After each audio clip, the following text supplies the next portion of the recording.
Olá, pessoal! Mais uma vez estamos aqui iniciando o nosso próximo episódio do Alpha Cash Business. Tem sido um grande sucesso. A gente tem trazido pessoas cada vez com a sua autoridade e notoriedade lá em cima e hoje não será diferente. Mas antes de eu apresentar o nosso entrevistado, é muito importante que você assine aí, se inscreva no nosso canal, libera as notificações e, enfim, acompanhe a nossa programação, que cada vez mais a gente tem caprichado para trazer pessoas interessantes no nível hard. E hoje ninguém, nem mais nem menos que o Israel Nuts Santos. O homem é um fera. Obrigado, seu Nuts, por ter vindo aqui. Valeu, meu irmão. Olha, foi difícil, mas o homem veio. Deu um pouquinho de trabalho, mas ele veio. Até porque a agenda desse homem também não é fraca, né? E estamos aqui, muito obrigado pela tua presença. Fico muito feliz aí ter vindo prestigiar.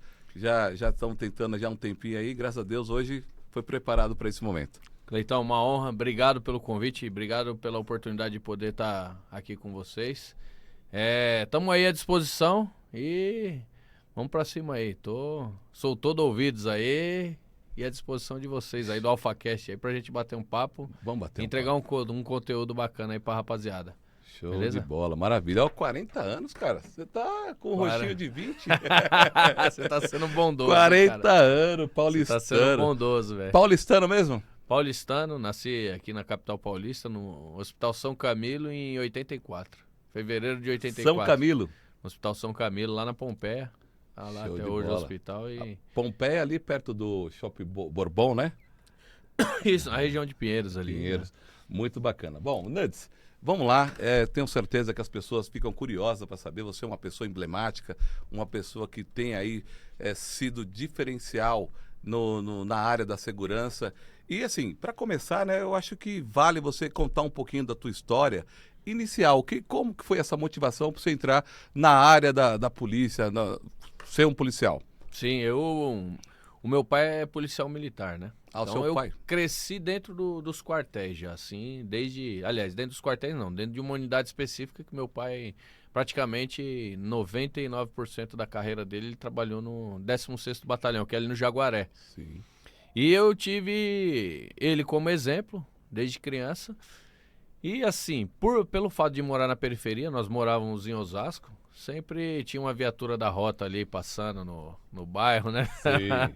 Viatura do Tático Móvel. Meu e aí, Deus. e aquilo lá pra assustadora molecada da periferia era algo que brilhava os olhos, né, meu? A gente sempre brincando naquela brincadeira de polícia e ladrão. Eu sempre queria ser o polícia, brigava pra não ser o ladrão.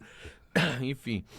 E aí, a partir sempre te nutri esse sonho de criança de um dia me tornar policial, né? A influência Sempre estava veio do seu envolvido no pai. meio, a influência inicial veio do meu pai. Uhum. E aí, passou-se os anos, eu comecei a trabalhar com os meus tios, alguns deles têm chaveiro, né? Prestam serviço de chaveiro em Osasco. E eu passei a trabalhar com um deles, inicialmente, depois fui trabalhar com o outro, e eles são bem renomados nessa área. Então, eu estava com um emprego bom, já estava bem posicionado, tinha aprendido o ofício já. Sim. Na minha adolescência, eu comecei a trabalhar com 11 anos de idade, com esse tio meu. E aí, quando 11 anos? 11 anos de idade, eu já trabalhava. Já pegava o ônibus, eu lembro que o primeiro salário meu foi 5 moedas de R$1. Ô, E saí louco. lá em 95. Fazendo o quê?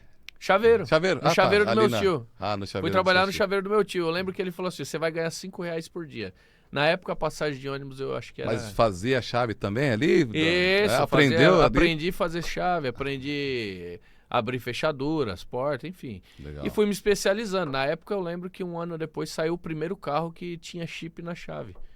E Sim. meus tios sempre tiveram adiantado nesse procedimento. Então, na sequência, eles já compraram a máquina para fazer a cópia desse chip. Então, assim, a gente sempre teve... Eles sempre estiveram bem adiantados no quesito da profissão, né? Então, eu sempre... E eu também sempre me atualizava. Eu era entre os chaveiros, eu até que era bem... Quando eu tinha ali meus Desenrolado. 18 anos, eu era desenrolado. Eu, tipo assim, tinham pessoas, profissionais mais velhos, antigos, que traziam problemas pra gente resolver. E eu sempre... Então eu tava muito bem, assim, não tinha mais... Aquele sonho de menino, de infância, eu já tinha meio que perdido ele. Tinha esfriado, não tinha mais essa vontade de ingressar na polícia, né? Eu lembro que roubaram a caminhonete, roubaram 2 caminhonetes dos meus tios também. Outros tios. Meu pai tem 13 irmãos, né? Então tem 13? tio pra caramba. Você tá onde nessa Não, conta aí? meu pai tem 13 tá, irmãos, né? Eu tenho 13 tios. Mas né? você tem... Entre tios e tias. Mas ele seguiu essa linhagem também, não? Você tem Não, muito mais... meu pai só teve 3 filhos, né? E que contando comigo e adotou mais. 13 Eu tenho irmãos. mais uma irmã adotiva aí. E são vivos ainda, seus tios? São os meus tios todos É. por parte de pai, os irmãos do meu pai todos são vivos. E aí, por isso que eu tô falando, um tio, outro tio, enfim, tenho sim, vários sim, tios, sim. né? Sim, maravilha. E aí, esse outro tio meu teve a caminhonete roubada. Eu lembro que foi feita uma baita de uma operação para recuperar essa caminhonete. E ele me contou detalhes, como que os policiais fizeram para chegar até os bandidos, enfim. Prendeu na época uma quadrilha grande, acho que mais de 10 marginais foram presos. E ele meio que acompanhou os detalhes dessa operação, porque ele estava junto com um policial que era amigo dele, que ajudou a recuperar a caminhonete e, enfim, deram uma puta de uma cana. E aí aquilo lá meio que fez reacender aquela chama de ser Inspirou. policial. Eu falei, porra, meu, quando eu era moleque eu queria ser policial, eu quero fazer isso. Aí eu, na época, você vai lembrar que você é da mesma época que eu. Lembra do Amarelinho, Jornal de Emprego e Concursos? Sim, claro. A molecada não sabe Não disso tem aí, jeito. Quem é que mas nunca viu? Fui lá na banca, comecei a acompanhar o Amarelinho. Aí quando saiu o primeiro concurso para PM que saiu na época, eu peguei e prestei.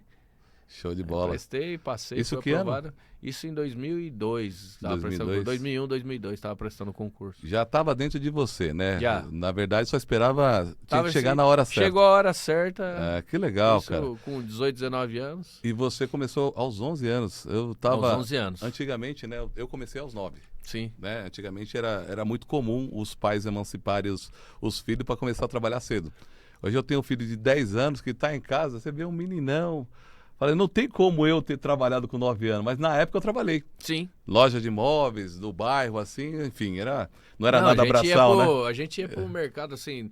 É que eu falo assim, trabalhar que eu arrumei um emprego mesmo com meus tios foi essa idade. Mas se você ver, minha mãe trabalhei em supermercado, acho que desde quando eu tinha meus 8 anos de idade. E eu sempre ia... Eu trabalhava no caixa, né? Trabalho até hoje, na realidade. E eu sempre ia nos mercados com ela para poder empacotar a mercadoria, receber um troquinho, puxar um carrinho na feira. Puxar o carreto. A gente sempre se virou, né, na Sim, nossa sim. época. Hoje em dia, você vê que as pessoas meio que criminalizam isso aí, fala que É abuso. a exploração infantil. menor. Só que ninguém... Eu vejo esses fiscais aí, essas pessoas que tanto fiscalizam, que tanto estão preocupadas com as crianças. Eu nunca vi essas pessoas na porta da comunidade, onde tem pontos de tráfico de droga. Eu nunca vi essas pessoas irem lá e falar pro traficante que ele tá abusando Então, que ele tá abusando daquele menor. Exatamente. Essas Sim. pessoas, quando você leva para trabalhar, se você pegar e colocar hoje aqui na sua empresa uma criança que seja de 13 anos de idade para aprender o ofício, ensinar algo para ela produtivo, para que ela seja uma pessoa produtiva, se você trouxer ela aqui, com certeza você terá problemas com o sim, Ministério do Trabalho. com certeza. Mas você não vê essas Essas pessoas atuações... irem lá na comunidade e pegar um moleque de 10, 11 anos que tá servindo de aviãozinho pro tráfico, carregando droga, ou que seja fogueteiro lá, que Com tá lá na certeza. ponta do morro lá para avisar. Então, o infelizmente... famoso olheiro, né? exatamente, o famoso olheiro. Então, sim, você vê que essa preocupação, ela depende do momento e com quem é. Sim, Então... com certeza. E ingressou, né, na Polícia Militar. Quanto tempo você já está na Polícia Militar? Que teve um momento que você passou para a rota. Isso. Né? A famosa rota. Famosa rota. A famosa rota que mata. Dizem Ele isso vai aí, falar, né? ele vai Vamos contar. conversar sobre isso aí. E há quantos anos você está, desde o seu início para agora, e que momento que foi que você passou para a rota? E por que você passou para a rota? Eu ingressei na polícia em 2003, hoje já conto aí próximo dos 21 anos, vou completar agora em outubro, e eu fui para a rota em 2009. Sim. Antes disso eu tive um período, a minha ideia era ir antes, tá? Pra você entender, eu já entrei na polícia com o intuito de trabalhar na rota. Você Na já minha tinha esse cabeça, eu desejo. já tinha esse Eu desejo. quero ser da rota. Eu vou trabalhar na rota. Na minha cabeça, eu sempre tive, embora... O primeiro concurso que eu prestei, por exemplo, era para a Polícia Rodoviária.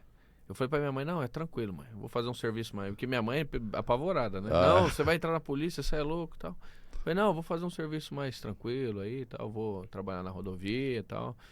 Aí, mas na minha cabeça eu falei, não, eu vou pra rota, eu Quero ir vou... pro centro nervoso. No mínimo eu vou pra força tática, mas eu vou trabalhar em patrulhamento tático. Na minha cabeça já estava decidido. E aí, quando eu cheguei em Campinas, fiz a escola, fui fazer escola de soldado em Campinas. Na época era uma baita uma dificuldade pra gente... A inscrição não era pela internet, você enxergava o edital pelo amarelinho, pela parte amarela, lá marcava o horário, o dia que era da inscrição. Você ia presencialmente no local, pegava uma ficha de inscrição, essa ficha de inscrição, você pegava preenchia ela, pegava uma fila do banco, que era a mesma fila, né? Só ia mudando a direção.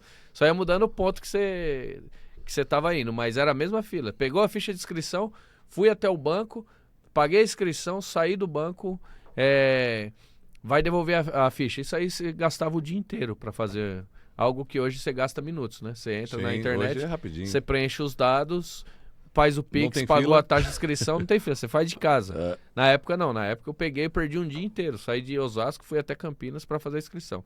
Fiz escola em Campinas, quando me formei, depois de um ano mais ou menos, eu tava formado já, quando ia completar um ano de formado eu fui baleado lá em Campinas. Putz. Aí tive que me afastar dos serviços, fiquei um período interno. E aí esse período que eu fiquei interno, que foi aproximadamente uns 2 anos e meio, aí eu peguei desse período interno, aí eu sempre com o desejo de voltar pra rua, que eu queria atuar na rua, entrei pra isso, não tinha, na minha cabeça eu não conseguia verificar outra possibilidade senão atuar na rua. E aí, muito esforço, fiz cerca de 2 anos e meio, eu tive que fazer sessões de fisioterapia para me recuperar, que um dos projéteis atingiu minha coluna, né? Atingiu numa parte que não tem medula, mas atingiu na parte entre a lombar e a sacral, é o final da medula. Então, tipo assim, ela não... Mas o impacto, o calor gerou alguma lesão na perna, então assim, hoje eu tenho bem reduzido, né? Uma sequela bem reduzida, mas ainda tenho... Puxa um pouco do pé da perna direita e tal, enfim. Foi baleado com um tiro só, 2 tiros? Não, na realidade que eu tava de colete no dia. Então, 2 pegaram no colete e outros 3 acertaram o meu corpo, né? Penetraram no corpo. Então, assim, mas um dos que gerou maior lesão foi um que entrou na coxa e o que pegou na coluna. Pegou na coluna cervical. Não, na cervical não, desculpa. Entre a lombar, entre as vértebras lombar e sacral. E depois que você vive uma experiência dessa que não fica um trauma assim pra você voltar de novo pra campo, não? Cara, eu vou falar assim, é muito louco, né? Já faz 2005, vai fazer 20 anos agora em um ano que vem. Setembro de 2025 vai fazer 20 anos que aconteceu, né? Fez 19 anos. Né? Aliás, faz 19, que dia que é hoje? Hoje é 20 agosto, né? 25. Agora 26. Agora dia 10 de setembro farão 19 anos. Eu lembro que era muito mais latente esse trauma. Antes, lógico que durante um período você fica receoso. No início, né? Foi baleado, pô. Quase morreu, quase morri. Certeza. É um trauma muito grande, assim. É um trauma muito grande. Naquele período imediato ali, cerca de um ano, mais ou menos ainda, eu ficava assustado com algumas coisas, meio... Só que isso também acabou meio que catapultando eu para a profissão de fato, para eu emergir de fato na situação de ser policial, de se posicionar e se colocar como policial. Porque eu era um menino, embora fui criado na periferia, mas eu era meio desligado das coisas, vamos dizer assim, como qualquer um outro. Um jovem de 19 anos, você não tem tanta experiência de vida, você não tem tanta malícia, tanta maldade. Às vezes, ainda mais eu que fui criado pro lado do bem, né, meu? Que aí no moleque de repente cresceu, mas foi criado no meio da maldade, da malícia. Sim. Esse moleque, ele tem uma vivência maior. Faz uma diferença. Faz uma diferença. E eu tinha essa... Então, pra mim, esse trauma, ele me deixou muito mais ligeiro, muito mais ativo. Então, tipo assim, eu lembro quando eu entrei na polícia, meu pai falava, você vai ter que andar ligeiro, quando você sair de casa, você olha pros dois lados e tal. E eu falava na minha cabeça, eu não vou, eu pensava comigo, né? Eu não vou conseguir dar conta de tudo isso aí. Só que hoje é natural. Não tenho como eu estar no ambiente e eu não observar quem eu entro num restaurante, por exemplo, automaticamente eu olho todas as pessoas que estão dentro. Eu corro, Principalmente hoje, né? não tem como. Eu olho, eu observo quem entra, quem sai, eu fico atento o tempo todo. Eu tô no trânsito, eu tô vendo quem tá do meu lado, quem tá passando, quem tá chegando, quem tá saindo. E é algo natural. Tá aguçado já. Virou automático. Virou automático. Hoje, o radar já fica ligado. Exatamente. Então eu acho que esse trauma no início, ele, lógico que a gente segurou um pouco, de repente. Ele me deu uma segurada, mas ele serviu muito para eu evoluir na questão profissional. Eu acho que, na realidade, todos os traumas que eu passei na vida, eu atribuo que eu só melhorei. Se catar lá o trauma de criança, um trauma... Eu trabalho e falo que desde os 11 anos, então eu comprei uma mobilete, por exemplo. Comprei uma mobilete quando eu tinha uns 15, 16 anos. Porra, era tudo que eu tinha, irmão. Com certeza. Porra, era uma mobilete, cara. E minha mobilete subia aquela até cinquentinha? parede. Era animal, subia até parede. Porra, mano, era um sonho que a gente conquistou. É verdade. Eu utilizei ela alguns meses e furtaram essa mobilete da garagem da casa da minha mãe, cara. Eu lembro que foi do dia 24 pro 25, na época de Natal. Então, porra, cara, aquilo lá pra mim foi um puta de um baque. Só que aquilo lá pra mim foi combustível. Aí na época, você tá falando até de consórcio, na época eu fiz um consórcio pra comprar uma Honda Bis. É mesmo, cara? É, cara, na época... Poxa, que legal, hein? Aí eu fiz um consórcio e eu lembro que esse consórcio, ele... E eu dei sorte, cara. Tipo, eu fui sorteado, sei lá, rapidão. 4, 5 meses depois. Então aí eu peguei essa moto. Então assim, sempre as coisas aconteceram pra eu evoluir. Tipo assim, todo tombo que eu tomei na vida, eu melhorei. Eu sempre melhorei. Então eu nunca encaro como novos desafios. Tipo assim, toda porrada que eu tomo da vida, às vezes, eu falo, isso aqui vai me fortalecer. E vieram outras, tá? Ao longo da vida, eu acho que não dá nem tempo de eu explicar tantas as porradas as porradas que eu tomei na vida. Mas eu sempre que todas as porradas foram pro meu bem, sabe? Eu sempre cresci mais, cara, sempre evoluí mais. E você tá falando de algo aí que é muito importante, né? Eu penso e compartilho da mesma ideia que você.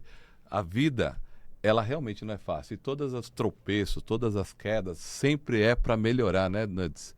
Cara, sempre é para melhorar. Acho que eu penso, tá passando um filme aqui na minha cabeça. Quando você fala que, poxa, todos os traumas, todas as coisas, foi para melhorar. Que você levou pelo lado positivo, né? Exato. Você levou pelo lado positivo. Existe uma frase bem crassa, né? Bem simples, bem simplória, que todo mundo utiliza na maioria das vezes. Do limão à limonada. Isso. Mas essa é uma frase, cara, que se a pessoa tomar para si e utilizar essa frase, do limão à limonada, você vai ver que em tudo... Não tem mais problema. Em tudo tem coisas boas, tem um lado positivo. Por mais ruim que seja a situação, tem algo positivo. Depende da maneira que a pessoa aproveitar e analisar aquilo. Então, eu vou falar, tem situações que eu vivi na vida aí que você vai falar assim, não é possível que isso foi positivo. Você conseguiu tirar algo positivo disso, mas tirei. Dentro das comunidades, né? Hoje é comunidade, no passado favela... teve algum desafio assim marcante, significante na tua história, na sua trajetória? Ou deve ter vários, né? Cita um aí que foi assim, aquele marcante mesmo, dentro da favela, que você estava ali numa atuação pesada e confronto, algo parecido. Cara, eu tive diversos, né? Nós atuamos muito, inclusive, nossa unidade, ela atua bastante, né? Falando da unidade policial da Rota, qual eu amo o trabalho lá, eu amo minha profissão. Eu tenho um amor incondicional por aquela unidade, por aquele batalhão. Que legal. Não, de verdade, cara, mesmo. Não uso pra fazer média. Eu gosto demais. Eu gosto de estar lá. Me sinto bem quando tô lá. Meus irmãos, meus policiais estão lá, que atuam. É assim. Assim como eu, outros também dão a vida por lá. Mas tem uma que me chamou a atenção numa comunidade recente, que essa talvez me marca pelo lado de a gente fazer uma análise de como está a sociedade. Eu vi um grupo de 3 irmãos andando assim. Nós estávamos com uma operação grande, acho que tinham cerca de 500 policiais nessa operação. Era uma comunidade da Zona Norte. Foi uma operação muito grande. Nós chegamos lá de madrugada, no início da manhã. No final da madrugada, já pro início da manhã, nós chegamos, cercamos toda a comunidade. Tinha aeronave sobrevoando, polícia de todas as modalidades de patrulhamento estavam lá. E eu lembro que tava bem agitado, né, a comunidade. E aí, quando a gente chegou, eu lembro que teve um grupo de 3 crianças que estavam andando e uma mulher gritando atrás. Vem pra cá, volta pra casa. Que ela tava preocupada, né, meu? Imagina, um monte de polícia dentro da comunidade, pode ter uma troca de tiro, alguma coisa. Não, é inevitável que aconteça. E ela preocupada com as crianças. Eu lembro que tinha uma menina de uns 7, um menino de uns 6 e um outro menorzinho de uns 3, 4. E aí eu lembro que eu intervi naquela situação. Eu vi a mulher gritando atrás e as crianças nem aí pra ela. Eu me senti na obrigação de intervir. E aí eu lembro que eu encostei nas crianças e falei assim, ô, para aí. Você não tá ouvindo sua mãe falar? Aí eu lembro que a mulher mesmo gritou assim, não sou mãe deles não, eu sou tia. Eu falei, não interessa, vai lá, sua tia tá mandando, volta pra casa. Os 2 meninos travaram. Deu uma voz de comando. Óbvio. É só a gente lembrar quando a gente era criança. Imagina a polícia chegar e direcionar pra você. Volta pra casa. Os dois garotinhos voltaram. A menina, eu lembro que ela tinha uns 7 anos, ela olhou pra mim e ela falou assim, você não manda em mim, você não é meu pai nem minha mãe. E foi embora, e rompeu marcha e foi embora. Ela não obedeceu a tia, não obedeceu nem a polícia. Eu não quero, quando eu falo isso, eu não quero transformar aqui na imagem da polícia, falar do tom de arbitrariedade. Eu quero trazer pra reflexão, que as pessoas entendam que se uma criança de 7 anos não tá respeitando a mãe, não tá respeitando a tia, não tá respeitando a polícia, que em tese a criança ela teme. Sim. Meu irmão, quando essa mulher, quando essa criança se tornar uma mulher e ela estiver na fase adulta, se ela não respeita ninguém, o que vai ser o freio dessa pessoa? Quais as regras que ela vai se sujeitar a cumprir? Você tá entendendo? E eu achei bem que isso aí hoje, infelizmente, está se tornando o retrato da nossa sociedade. As crianças estão sendo mal educadas e mal criadas. Isso aí vai gerar um impacto muito grande. Lá na frente. Lá na frente. Já está gerando. Porque talvez essa criança ela já seja fruto de alguém que foi mal criado e não está sabendo educar essa criança. Isso reflete com certeza. E já está refletindo. E na nossa sociedade, esses dias eu parei para analisar, eu falei assim, você já parou para pensar que a maioria dos pedreiros hoje, carpinteiros, são todos pessoas de uma idade de 50 a mais? Sim. Você já parou para... Não parei para pensar. Mas agora faz uma sentido. análise. Faz uma análise. Sei. Quando essa rapaziada morrer, irmão, quem vai construir casa? Se ele não passar, o legado... Não é, né? Eles tentam passar, só que você não acha. Não tem ajudante. Quem quer? Não tem, ninguém quer trabalhar, cara. A molecada hoje em dia não pensa em produzir. E eu tô falando qualquer... Só que aí, se a gente parar e levar... Se você conversar com o dono de uma lanchonete, que seja onde você costuma fazer o lanche, você vai ver que ele tem dificuldade em encontrar pessoas para trabalhar. Sim. Eu tenho certeza que no seu ramo, você tem dificuldade de encontrar colaboradores. As pessoas não estão mais preocupadas em produzir. E o pior, estão ensinando para as crianças que não precisa produzir. E aí a gente está num país que é um dos países mais ricos do mundo em recursos naturais. Sim. E a gente não tem ninguém para produzir, irmão. Nós estamos entregando nossos recursos naturais de graça, a troco de banana, e importa ele processado depois. Ele volta para cá processado e a gente paga mais caro. Sendo que era pra gente estar exportando isso processado. Sim. Já. Então, assim, eu acho que é um fato marcante dentro de uma comunidade que aconteceu que mostra. Sim. Pra gente refletir. Pra gente ter uma reflexão. Fora isso, várias outras coisas que acontecem todos os dias aí que a gente tá careca de ver, né? Sim. Muitas coisas. E, assim, da rota, né, que a gente entrou um pouquinho nesse assunto. Não tem como não falar da rota. Não tem como não falar, porque, assim, rapaz, eu sou nascido e criado na Zona Leste. Hoje eu moro aqui em Alphaville. né? Trabalho desde o 9, mas quando ouvia-se falar da rota, a rota passou ali, ou aquele barulhinho da Era viatura. comentário da semana, né, cara? A rota Todo passar mundo- era comentário da Ó, semana. mesmo não devendo nada, a gente tinha medo. Queria sair correndo da rota. Aí queria sair correndo, às vezes saía correndo mesmo. Porque era normal, muita a imponência, pressão né, é cara? imponência. É muita imponência. A rota ela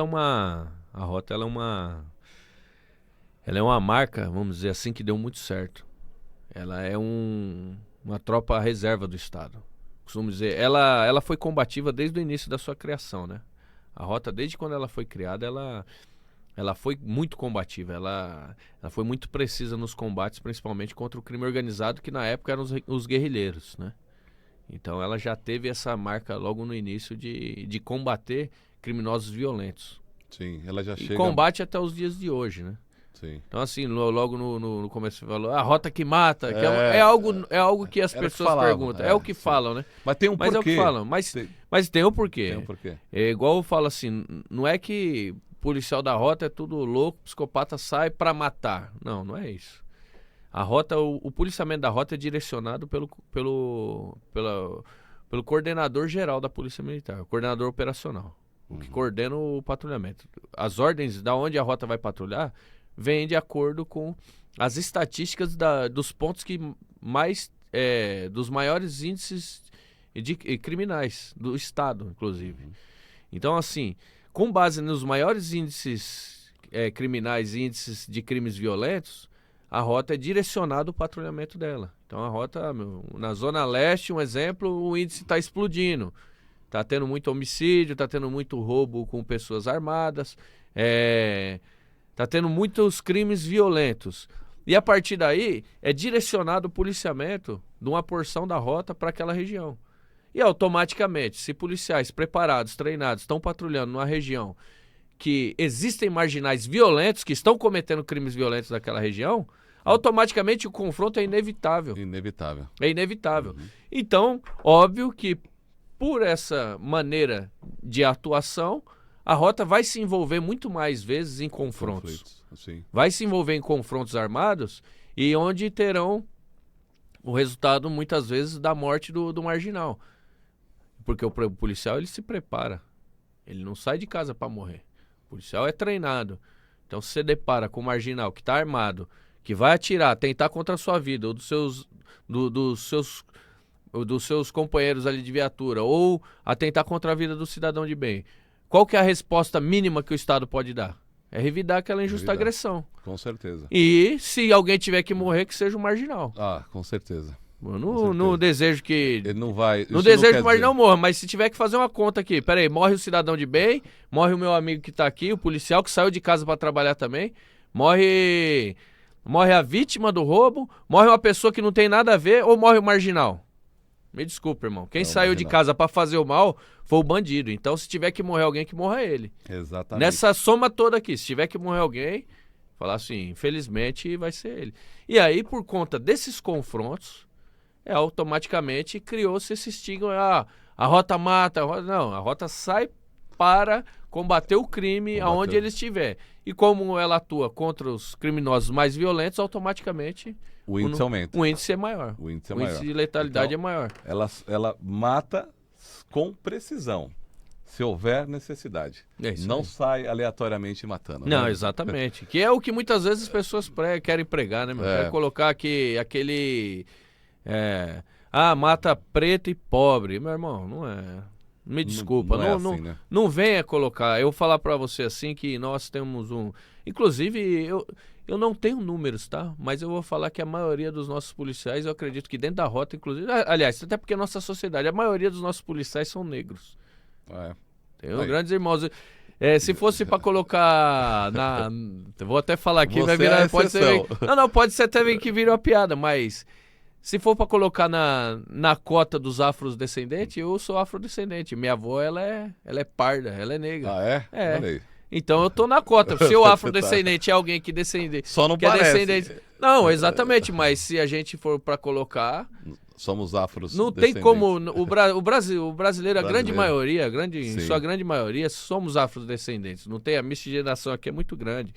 Só que existe aquele meio que... discurso, aquele aquela narrativa maldosa de dizer que a polícia mata o preto e o pobre. Não é. É a narrativa. Pelo contrário, a polícia, se for para eu dizer alguma coisa sobre o preto e pobre, eu vou falar, a polícia sai todos os dias, põe sua vida em risco para defender também o preto e o pobre da periferia. Pode ter certeza disso aí. Com certeza. Arrisca sua pele, tive diversos amigos que morreram, inclusive dentro de comunidade, combatendo o crime para defender o cidadão de bem que está lá dentro da comunidade, independente dele ser preto, pobre, independente.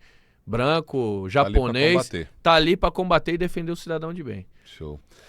Rapaz, Israel Nuts Santos, o homem começou aos 13 anos de idade, ingressou à polícia militar, passou para a rota, já tem anos já que ele está no exercício aí, fazendo o que ele ama, você vê que brilha os olhos dele falando.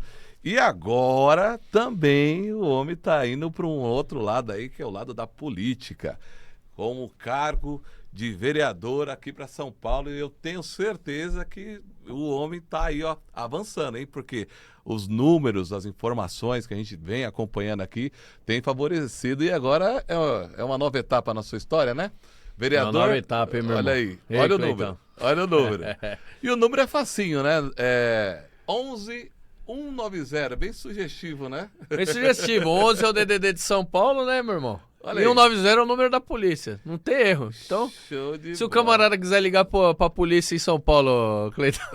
então, tá fácil. Digita 11... Digita. Isso aí pega, hein? Isso aí fica na mente, hein? Fica fácil de você falar e colocar na mente das pessoas. Sargento Nuts, rota certa para São Paulo.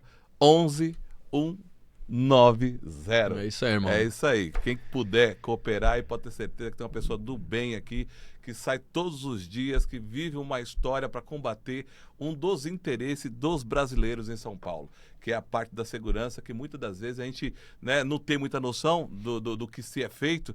E está aqui ele para poder passar, para poder colocar uma pessoa que veste a camisa todos os dias, já passou por confrontos, quase ficou, né, aleijado aí numa cama por confrontos pelo bem-estar de São Paulo, por defender a segurança, e está aí fazendo uma bela de uma história aí, com certeza, para frente, inclusive na política também. É isso aí, meu irmão. Obrigado aí, obrigado pelas palavras. Você sabe que a polícia foi sonho, a política nunca foi sonho, né? Surgiu. Surgiu. A polícia realmente... A polícia foi sonho. Sai uma vibração de você. Mas a gente começa a enxergar, muitas vezes, que... Não só eu sei que existem milhares de policiais que têm o mesmo anseio de defender a sociedade que eu tenho. E aí a gente começa a observar que muitas vezes, infelizmente, por algumas políticas públicas, a gente é impedido de atuar como deveria ou como gostaria, de dar o seu melhor para a sociedade, né? Então, a partir daí, com o advento aí das redes sociais, eu tive alguns trabalhos com imprensa mesmo, dentro da viatura. Houve uma propagação do nome, né? Lógico que eu sei que essa grandeza aí, essa magnitude vem através do nome da rota. A rota ela é um nome muito forte, não de hoje, ao longo da história. Tem uma autoridade. Tem uma autoridade e um nome. E assim, eu atuando na rota, essa imagem acabou meio que sendo vinculada ao meu nome. E assim, eu vejo até com uma grande responsabilidade, tá? Porque quando a gente pega para falar do tema rota, eu tenho que ter uma cautela, eu tenho que cuidar desse nome, porque eu sei o quanto policiais perderam sua vida, perderam a família, perderam sua carreira, perderam sua liberdade para manter o bom nome da rota. Então eu tenho que ter muita cautela para falar. O menino falou até, fez uma brincadeira, falou assim, você vai fazer de boi no podcast? Ele fez uma brincadeira e natural, ele não sabe. Eu falei assim pra ele, até peço desculpa se eu fui mal, eu falei assim, meu irmão, a boina e o braçal, ela é um símbolo meio que sagrado pra nós. Pra nós que atuamos lá. Eu não vou usar ela de repente pra fazer uma promoção pessoal. Sim. Eu costumo dizer que a rota eu não consigo nem fazer piada de repente da rota, porque eu falo, eu não enxergo como comédia, não faço, você vai ver, eu não faço graça. Quando tá falando de rota, eu acho que deve mudar até o semblante, cara, porque eu tenho uma responsabilidade muito grande de falar sobre esse nome.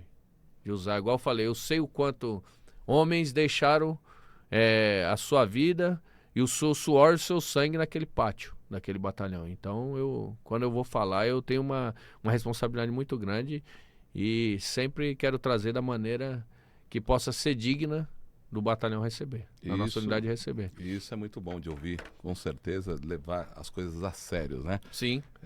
Você tem ali uma responsabilidade, porque quando você chegou nesse nível de passar para a rota e atuar dentro da rota, você entendeu bem a missão e você faz Sim. isso com excelência. Sim. Aliás, olhando as suas atuações, né, nos vídeos que eu estava curiando aí, vendo, já venho observando você, rapaz, você é marrudo aí na atuação, bichão, se tirar as pistolas, se tirar as armas, só a cara e o bigodão já assusta. Não precisa muita coisa. Não precisa muita coisa não, mas isso é que é legal. Isso é que é legal, porque eu penso, você melhor do que eu vai poder dizer, que existem policiais que talvez se acovardam, não tenham tanta esse impacto, não incorpora essa missão assim, às vezes se acovardam de entrar num conflito, de entrar em favelas. Talvez você melhor do que eu vai poder dizer. Existem vários fatores, né? Existem policiais muitas vezes que não receberam, não tiveram a oportunidade de estar próximo de repente, de pessoas que pudessem transmitir para eles essa maneira de atuação. Tenho que agradecer a Deus, eu sempre trabalhei com excelentes profissionais, então assim, que puderam me trazer esse gabarito, hoje essa bagagem, eu fui conquistando aos poucos através de conhecimento transmitido por policiais experientes, né? Então, Sim. Talvez existem policiais que não tiveram essa oportunidade.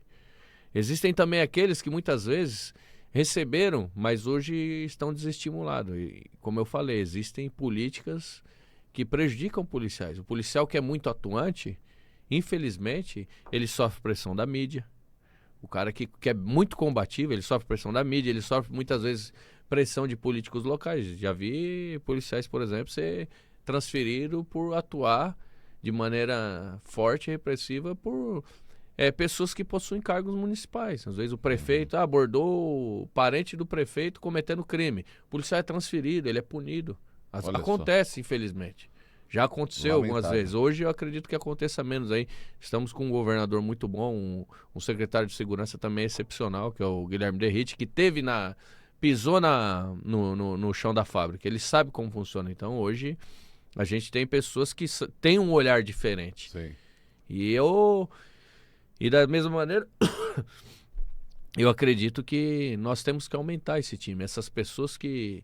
Assim que eu falo do policial, mas eu também enxergo que professores, de repente, que sofrem hoje com má remuneração, têm que ingressar na política. Profissionais da saúde também que sofrem hoje com, muitas vezes, a mazela do Estado, têm que ingressar na política também, para que pessoas bem intencionadas comecem a se juntar e fazer a diferença, de fato. Então você, pelo que a gente entende, você está indo para a política porque você sabe das dores, você sabe o que você e o pessoal que atuam na polícia, eles vivem na prática, e você quer mudar, quer cooperar para que exista uma visão de quem realmente vivenciou, atuante ali dentro da política. Você quer ser essa voz ali para poder implementar em alguma coisa. Exatamente. Porque não foi sonho, né? Passou a ser um propósito agora. Exatamente. Passou a ser um propósito. Eu acho que a gente vai amadurecendo nas coisas, né? Antes, qual que era a minha possibilidade de ajudar o cidadão de bem? De repente, pontualmente, numa ocorrência. A pessoa foi roubada aqui, eu combati o criminoso, consegui recuperar o bem da pessoa, da vítima. Ela estava sendo sequestrada, nós conseguimos colocar ela em liberdade, tiramos do cárcere. Essa era a maneira... Doses homeopáticas na sociedade. Eu acredito, lógico, que o político ele não tem como mudar tudo só. Mas a gente precisa que um grupo de pessoas com o mesmo propósito chegue lá para que as mudanças ocorram.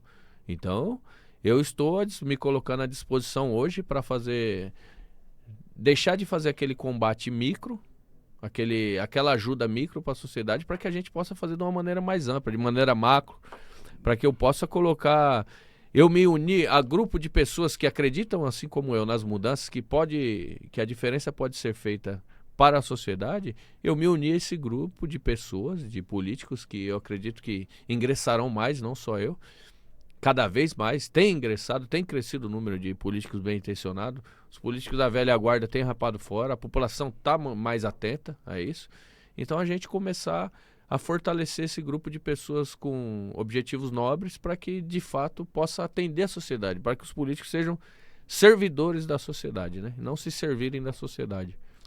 Aumentar o seu alcance, né? Exato, aumentar a maneira de aumentar a atuação. Se antes eu conseguir ajudar uma pessoa, você imagina que de repente a gente consiga, somando a outras pessoas que já estão, aprovar outras mudanças para que aumente a gama de atendimento às pessoas.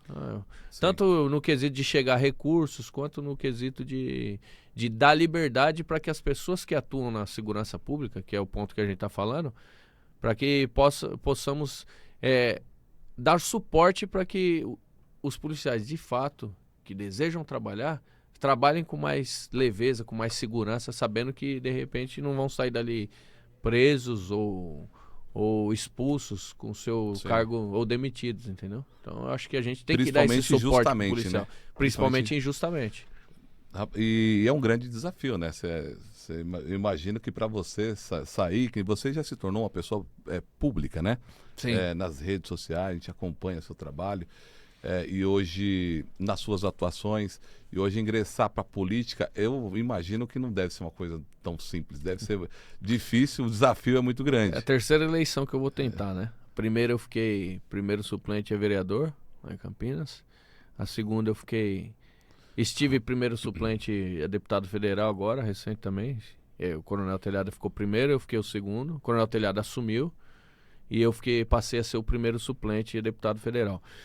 E agora é a terceira eleição. Vou falar que na primeira, quando eu me afastei, que eu tô afastado agora, mais ou menos nessa época aqui, quando a gente afasta pra campanha, eu lembro que eu passei do lado de tinha uma ocorrência, os policiais estavam pulando o portão, o helicóptero estava por cima, e eu passei na rua na hora dessa ocorrência. Eu lembro que eu meio que entrei em conflito na hora. Eu falei, caramba, eu nunca mais vou fazer isso. Eu nunca mais vou pular um muro, subir numa laje para pegar um ladrão. Nunca mais vou pegar um ladrão na unha. Porque é sempre tudo que eu me preparei, que eu fiz, sempre almejei fazer, foi isso. Aí refleti várias vezes e eu falei assim... conflitante. Talvez eu não vá fazer fisicamente. Eu não vou executar mais essa tarefa, mas de repente eu posso ser aquela pessoa que vai ajudar e dar condições para que muitos outros policiais, não igual no município aqui, muitos outros policiais, muitos outros guardas façam. Então, de certa maneira, eu vou estar fazendo parte daquilo também, dessa atuação. Com certeza. Só que vai ser de uma maneira mais ampla, se Deus assim permitir, for a vontade dele, né? Com certeza, mas é de pessoas assim que a gente precisa na política, pessoas que realmente conhecem as áreas, sabe quais são as dores, sabe o que é uma vivência e vem com uma mentalidade diferente para poder ajudar a classe e cooperar também com a parte educacional, que eu acho que toda essa parte de crime, drogas, tem muito jovem, né, inserido nesse meio aí que, ao meu ponto de vista, eu acho que algum deles não tem muita culpa. É aquela informalidade dos pais, alguma Sim. coisa nesse sentido. Infelizmente, e isso aí nós estamos atentos, tá? Nós temos um projeto de uma ONG que surgiu também numa conversa, tô com um amigo outro dia, ele falou assim, por que você não monta uma ONG? Tem muito recurso lá fora, só que os caras não confiam nas ONGs que tem aqui. Então, eu falei, tá, vamos montar uma ONG do quê? Ele falou assim, qualquer coisa que você imaginar. Eu já tive alguns trabalhos com crianças em escola pública. E eu lembro que foi muito satisfatório, deu muito retorno. É uma professora de Itaquaquecetuba que tinha um projeto lá, a professora Patrícia, quero até mandar um abraço para ela. Patrícia! Ela é uma querida. E ela teve uma iniciativa muito grande. Eu tô até para conversar com ela sobre esse projeto, que eu vou precisar da ajuda dela. E eu lembro que ela pegou algumas crianças lá e ela começou a colocar em contato com a polícia na época. E eu vi que ela levou referência para aqueles jovens. Eles não tinham referência. Infelizmente, a referência que aquelas crianças tinham era o traficante, era o bandido. Muitas delas não tinham nem pai. Sim. Então, assim, a referência, quem que é a criança, você pegava aquela criança da comunidade, ela olhava pro mundo dela, o mundo onde ela vivia, quem é a referência dela? Quem é a pessoa bem-sucedida na onde ela mora? Sim. Quem é o cara que tem um carrão? Quem é o cara que tem dinheiro? Que tá ostentando? É o cara que tem dinheiro pra pagar um goró? Quem é o cara que tá dando um rolê com a mina mais bonita da quebrada? E aquilo lá era a referência da molecada. E ela conseguiu inserir a gente no meio lá, os policiais, para que a gente fizesse um trabalho com essas crianças semanal. E aí, eu lembro que em período muito curto e rápido, vamos dizer 6 meses, ela conseguiu mudar radicalmente a maneira de agir, de pensar dessas crianças, só trazendo boas referências, tá? Sim. Então, a gente está montando um projeto aí, justamente para levar essas boas referências Na para o parte jovem. educacional. Na parte né? educacional, Sim. exatamente. A ideia primeiro é filtrar, é captar esses jovens, qualificar eles, né? Então eu quero pegar aquele jovem lá que muitas vezes, o cara tem um sonho às vezes de ser médico. E Eu tem vou. muita gente do bem, né? Com Envolvido certeza. com droga, que não Exato. consegue sair, né? E aí você pega, por exemplo, um menino da periferia que ele tá querendo iniciar no mundo das drogas porque a referência é o mundo que ele vive. Você fala, A chega aí, ambiência. vem cá, criança. Dá uma olhada aqui, ó. Você quer ser o quê? Qual que é o seu sonho? Ah, meu sonho é ser jogador de futebol. Chega aí. Nós conhecemos o caminho. Tem uma escola de futebol aqui e a gente vai te patrocinar. Ah, não, mas eu não tenho dinheiro pra comprar chuteira. Não, calma que a gente vai comprar sua chuteira. Aí já é A gente vai colocar o seu transporte, a gente vai pagar. Beleza? Ah, não, esse é do futebol. Esse outro aqui quer ser advogado, quer ser médico, sei lá. Meu, fica frio que você tá na fase de vestibular, nós vamos pagar seu cursinho e vamos pagar sua passagem, vamos pagar sua alimentação, vamos te dar condições para você passar no concurso. Já ajudou muito. Irmão, Já ajudou muito. E de repente Vai mudando a mentalidade. a gente né? começa a bancar essa molecada. Porque muitas vezes esse moleque, ele não... Eu não tô fazendo o papel do coitadismo que o cara não é sem oportunidade. Eu sei que existe o cara que é ruim por natureza, Sim, que você pode dar a oportunidade milionária pra vida dele, que ele vai ser ruim. ele vai ser ruim. Tem cara que, infelizmente, é questão de caráter. Sim. Mas eu tô olhando pra aquele que é de bom caráter e que muitas vezes a oportunidade não bateu na porta dele. A oportunidade chegou e falou, ó, chegou o seu dia, você para de sofrer. O seu esforço a gente quer pegar a soma do esforço, né, pegar aquele jovem que de repente a oportunidade não chegou pra ele e trazer a soma do esforço dele com recursos e fazer ele brilhar também, porque ele tem potencial pra brilhar. E trabalhar o sonho dele, né? E trabalhar o sonho dele, Trabalhar o sonho exatamente. dele. Ele pegar o potencial dele e falar, meu, você vai usar o seu potencial no máximo. Porque eu tenho que confessar, diversas vezes eu prendi bandidos que você olha pro cara, você fala, esse cara é inteligente pra caramba, meu. Se ele estivesse usando pro bem a inteligência dele, Sim. pra fazer algo de bom, acontece. Colocaria energia na coisa boa, né? Exatamente, talvez ele estaria, se ele tivesse sido talvez bem toreado, bem mentorado, esse moleque agora tava fazendo bem. Então é isso que muitas vezes a gente tem que chegar, e temos um projeto para isso aí, com certeza é um dos propósitos, estando na política, com certeza a gente vai bater forte nisso aí. Então A educação é algo que a gente precisa bater com força. É isso mesmo. E tá cheio de projeto, então. Tem o projeto da temos. educação, o projeto da segurança, tem a parte política aí que realmente é um desafio, mas se Deus quiser, vai dar tudo certo e estamos confiantes? Então confiante, vamos pra cima, né, meu? Vamos que pra seja feita a vontade de Deus. Sempre coloco ela no meu caminho. Assim como a gente conversou aí do limão e limonada, todos os Sim. momentos difíceis que eu passei, eu sempre deixei ele conduzir. Eu sempre olhei e falei assim, ó, que seja feita a vontade dele na minha vida. Independente se for bom ou ruim nos meus olhos, né? Que às vezes é ruim nos meus olhos. Eu tô imaginando que é ruim, mas ele tá vendo, ele vê muito mais que nós. Então ele sabe que é melhor. O ruim pra nós é melhor. Pode ter certeza que vai ser melhor se for a vontade né? dele. Né? Deus sabe todas as coisas, com certeza. E é isso, né? A gente entrega nas mãos de Deus e só vive aquilo que realmente é para viver e acontecer. Como você já plantou no seu coração a vontade que você tem de servir aos cidadãos aí da melhor maneira, certamente o seu desejo pode ser muito alcançado e vai dar muito certo. Não tenho dúvida disso, até porque você é um líder, né? Amém. Você é um líder e falar de liderança, é possível que a tua liderança pessoal, você deve ter muitas pessoas que devem olhar para você e falar, cara, eu quero ser um policial militar, mas nessa pegada dele aí. Eu quero ser uma rota porque o cara da rota porque ele te vê. Você Sim. influencia muitas pessoas. Sim. Você passa uma bagagem interessante, passa assim com muita autoridade aquilo que você exerce, com muita verdade. E essa sua liderança, essa sua influência, ela já foi testada de alguma forma, assim, querendo atrapalhar, impactar na sua vida pessoal, alguma coisa do tipo, não? Cara, acho que prova a gente passa, prova por teste, principalmente às vezes quando você chega num ambiente novo. Porque até mesmo lá dentro da unidade existem subgrupos. Falando da unidade porque é onde a gente exerce maior liderança, assim, né? Diária, Por vamos mais dizer tempo, assim. né? Mas todas as vezes que foi testada, né?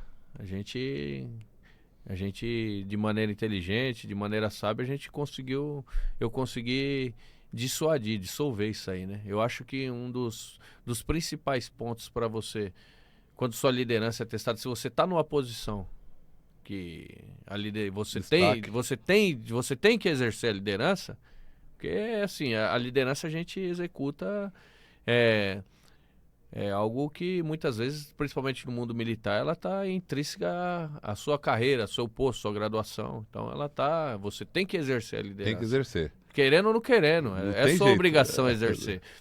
Então assim, quando a gente fala da liderança profissional, e se ela foi testada, eu acho que a gente tem que ter bastante humildade às vezes para entender se de fato a pessoa está testando a sua liderança porque você está sendo incompetente naquilo que é designado para você fazer. Você tem que ter essa humildade, fazer uma reflexão. Sim. Peraí, por que ele está testando?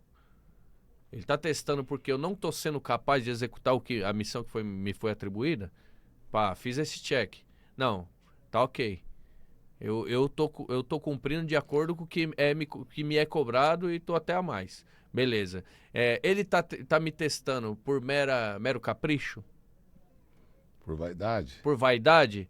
E aí muitas vezes eu tenho que entender também a vaidade da Por pessoa. Por que desse teste, né? Porque às vezes se a pessoa fizer um teste por vaidade, você tem que entender também. Talvez tentar entender ela, quais são as dores dela.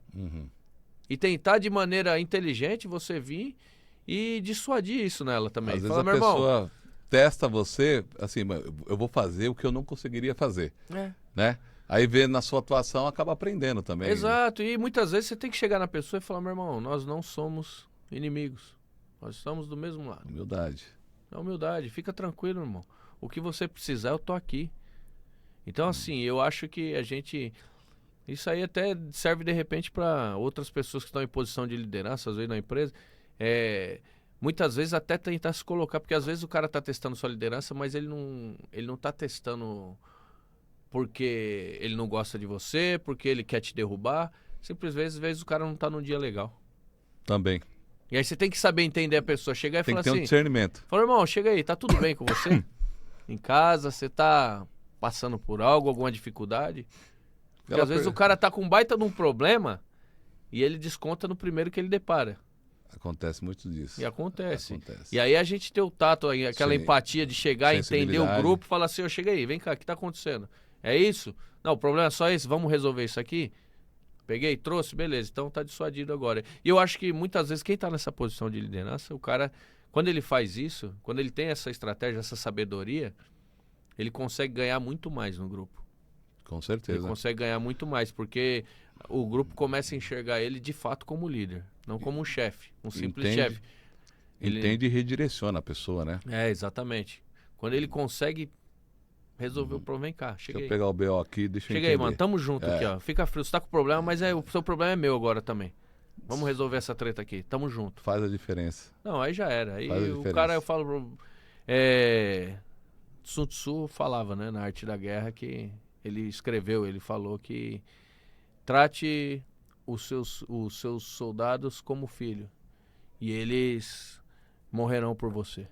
Então, assim, Faz sentido, né? faz sentido. Muito sentido. Servir, né? Se você tratar eles como filhos queridos, eles até morrerão por você. Então, Admiração.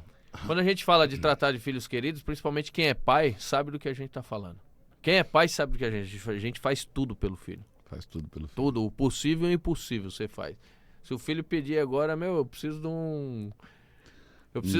Eu quero a bicicleta. E vai doer mais ainda se é algo que você não tinha também. Nem lembro qual foi a última vez que eu falei não.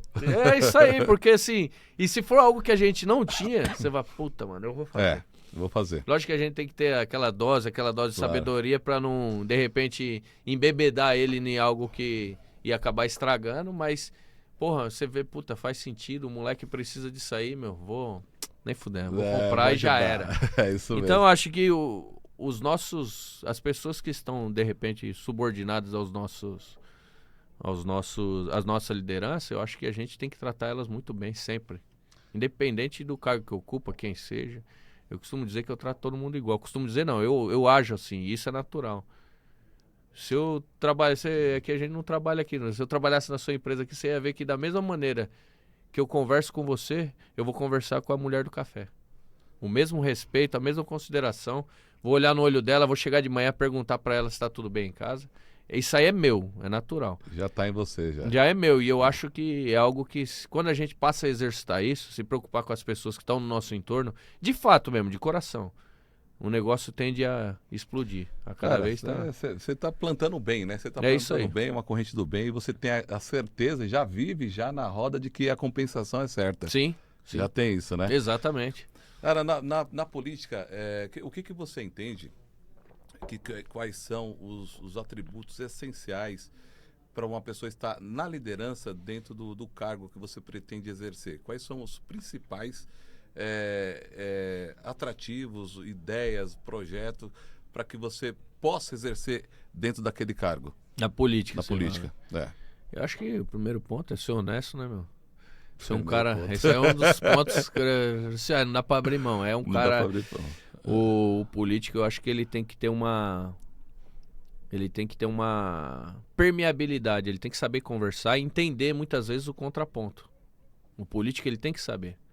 Ele tem que saber lidar com vários públicos, porque você, principalmente no legislativo, tanto no legislativo quanto no executivo, só que aí de maneira diferente, mas no legislativo você tem que conversar com pessoas, muitas vezes, que elas têm um ponto de vista totalmente contrário ao seu.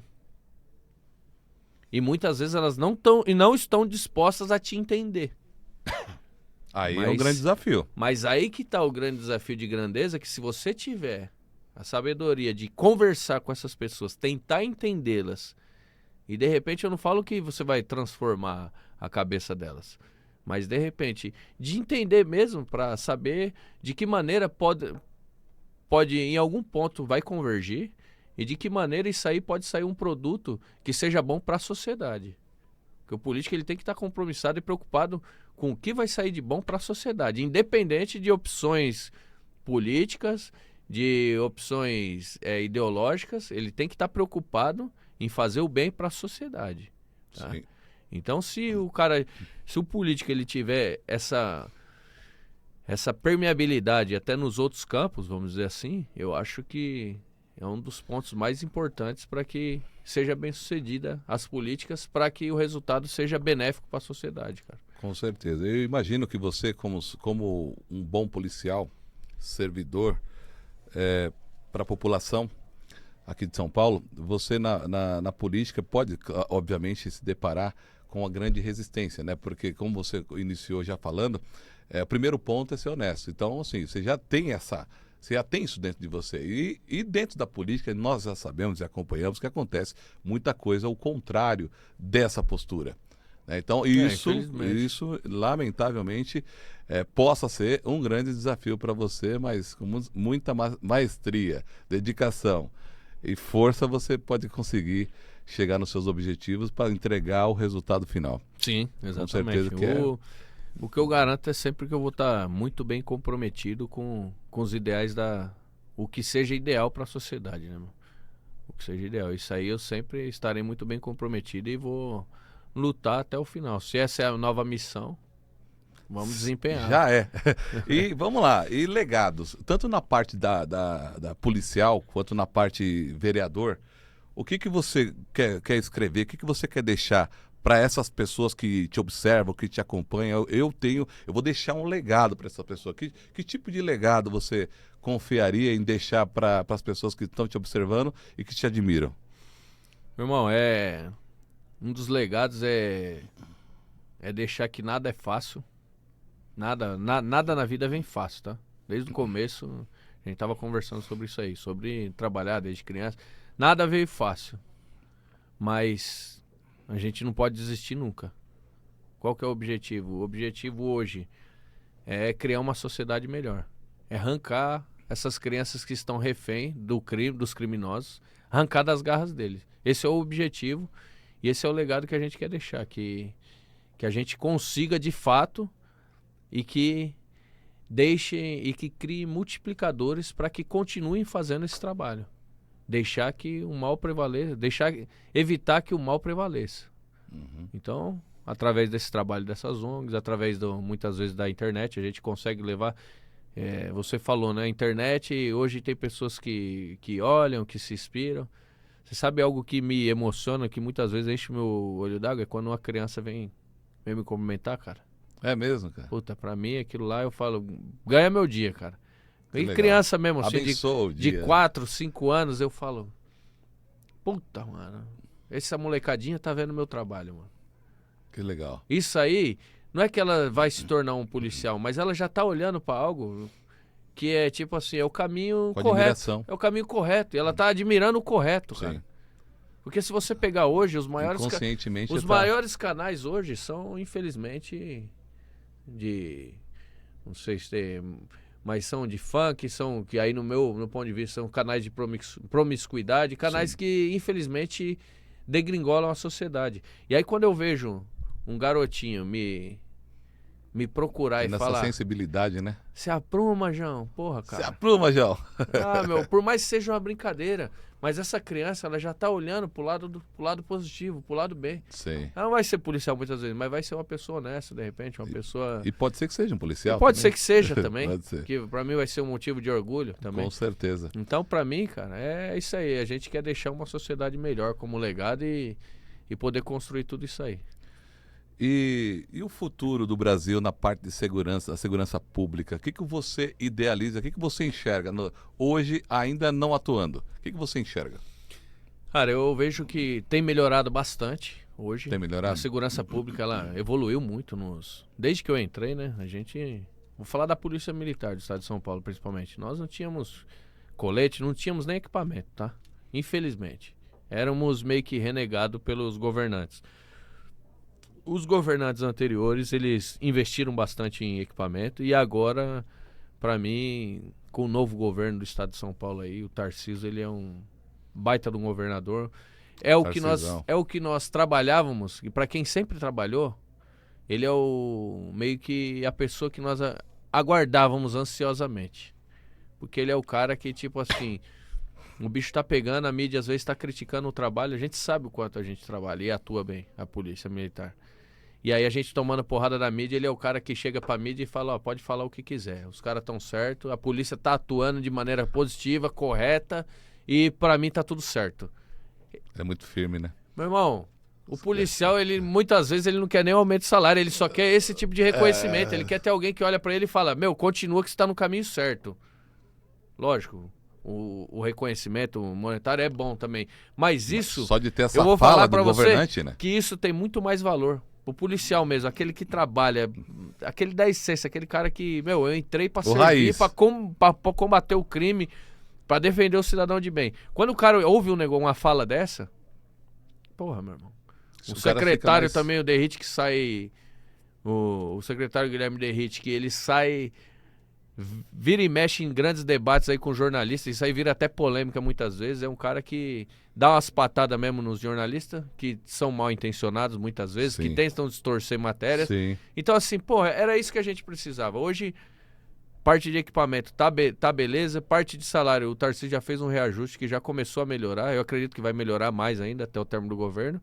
E hoje tá dando todo um suporte para os policiais trabalhar. Então, cara, isso aí pra mim tem melhorado. Lógico, tá perfeito, ainda não chegou na perfeição. Acho que Mas nem tá vai melhor do chegar que era. nunca, mas tá bem melhor. E pode Se a ser gente melhor. olhar 20 anos atrás, cara, tá bem melhor. Tá Sim. bem melhor. A gente não tinha quem não defendia a gente não tinha equipamento. E tinha que combater. E tinha que combater do mesmo jeito, cara. Então, Não é fácil não. eu acho que tá melhorando e vai melhorar muito mais ainda. E com certeza nós ingressando, né? Acho que primeiro aí o papel aí é vereador, que eu tenho que falar, são as guardas municipais. Pode ter certeza, meu irmão, que o que tiver à disposição, que eu puder fazer, e o que tiver que correr atrás, nós tiver que forçar um pouco para acontecer, para os guardas terem uma situação confortável para atuar em benefício da sociedade, a gente vai correr atrás. Não tenha dúvida disso aí. Você tem algum plano assim específico que você gostaria de citar? Algo assim para já pensando nessas mudanças que você já viu e tem algumas coisas pela frente para você mudar e você implementar nessa situação? Hoje eu ouvi alguns guardas recentemente falar alguns quesitos com relação à carreira deles, né? A gente vai estar a parte da carreira, eu tenho alguns detalhes no ponto de quando eles aposentam, né? Tem uma opção de levar a remuneração ou não. Enfim, essa é uma questão que já estou conversando com o pessoal para entender melhor, porque como eu não sou... eu entendo muito mais da PM porque estou há 20 anos na PM, Sim. mas eu tenho essa curiosidade e estou conversando já com alguns guardas para eu entender quais são as dores deles.